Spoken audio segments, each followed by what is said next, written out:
من قرآن کریم نے پہلے ہی شروع میں ذالکل کتاب کہا تھا. اس کو کتاب، دنیا کی کوئی کتاب ایسی ہے کہ جس کی زبان آپ نہ جانتے ہوں اور کتاب پڑھتے چلے جاتے ہوں؟ کوئی کتاب آپ بتا دیجیے. زبان نہ جاننا تو ایک طرف، فرض کرو زبان جانتے بھی ہوں اور وہ کتاب کی زبان ذرا مشکل ہو تو آپ ایک آدھ صفحہ پڑھ کے کہہ دیتے ہیں کہ نہیں صاحب میری سمجھ میں نہیں آتی. آپ کتاب پڑھتے ہیں تاکہ سمجھ لیں اس کو. خدا نے بار بار کہا ہے کہ ہم نے اس کو لسان عربی مبین میں واضح طور پر اس کو بیان کیا، لعلکم تعقلون، تاکہ تم سمجھ سکو. کتاب کو اگر سمجھ کے پڑھ لیا جاتا عزیزان من تو نہ ملوکیت باقی رہتی، نہ سرمایہ داری باقی رہتی، نہ مذہبی پیشوائیت باقی رہتی. سازش یہ کی گئی کہ سمجھنے کی بات یہ ہے نہیں، بغیر سمجھنے کے، بغیر مفہوم جاننے کے ان کے الفاظ کا دہرا دینا جو ہے اس سے نیکیاں مل جاتی. ایسا چکر دیا کہ کتاب کا سمجھنا جو تھا، سمجھنا کتاب کا بے معنی ہو گیا. بغیر سمجھے ہوئے اس کے الفاظ کا دہرا دینا عین مقصود یہ رہ گیا.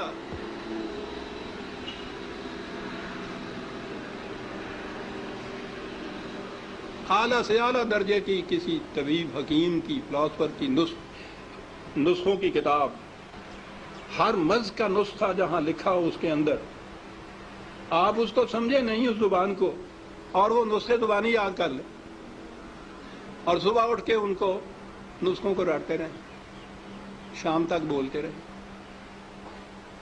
کچھ پتہ نہ ہو آپ کو کہ سونف کسے کہتے ہیں، ترنجبین کیا ہوتی ہے، اور پڑھتے چلیں. کیا مرض کی شفا مل جائے گی اس طرح سے؟ اس کتاب کا مصرف مقصد پورا ہو جائے گا؟ میں نے کہا ہے ابھی کہ ہے کوئی دنیا میں اور کتاب جس کے ساتھ یہ کچھ آپ کرتے ہوں؟ عزیزان من، اس کتاب عظیم نے کیا لیا ہے کہ ہم اس کے ساتھ یہ کرتے جو کسی کتاب کے ساتھ نہیں کرتے؟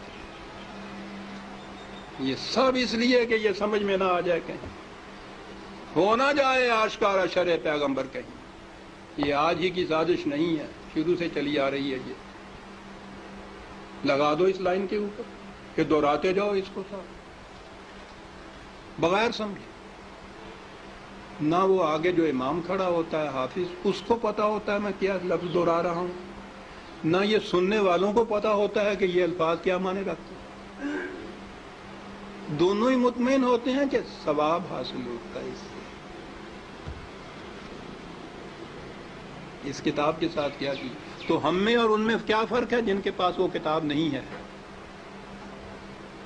فرق یہ ہے کہ ہم دوہرے مجرم ہیں. ہے بھی کتاب، اور کتاب کو اتنا، اس کو پڑھنا تو کہیں گے نہیں، پڑھنا تو پھر بھی وہ ناظرہ پڑھا جاتا ہے جو دہراتے ہیں.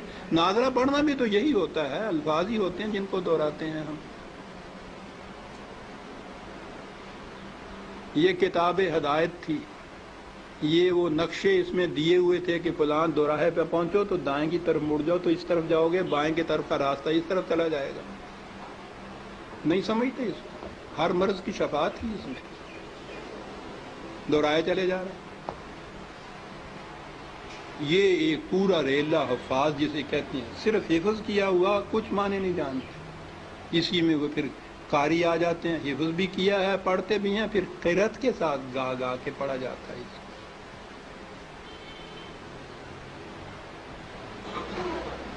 قانون کی کتاب گا کے پڑھنے کی. قرآن میں یہ لکھا ہوا ہے کہ چوری کرنے والا عورت ہو، چوری کرنے والی ہو، جرم کے عوض میں اس کے ساتھ یہ سزا اس کو دو.